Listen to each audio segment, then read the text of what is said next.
விவசாயிகளுக்கான மின்சாரம் உரிமையை பெற்றுக் கொடுக்க 20 ஆண்டுகள் போராடி உயிர் நீத்த 59 உழவர் போராளிகளுக்கு வீர வணக்க பேரணி மயிலாடுதுறையில் நடந்தது.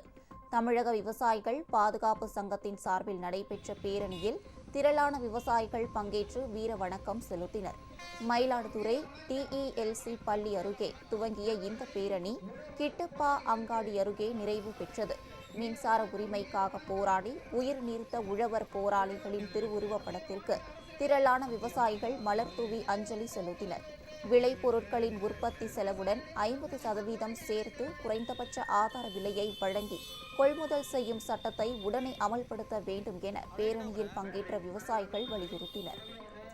இதேபோல் தமிழக விவசாயிகள் சங்கம் சார்பில் திருவள்ளூர் மாவட்டம் திருத்தணி அருகே TC கண்டிகை கிராமத்தில் உழவர் தியாகிகள் தினம் அனுசரிக்கப்பட்டது. இதில் கடந்த 1980ஆம் ஆண்டு போராட்டத்தில் ஈடுபட்டு உயிர் நீத்த விவசாயிகளுக்கு விவசாயிகள் சங்கத்தினர் மலர் தூவி அஞ்சலி செலுத்தினர்.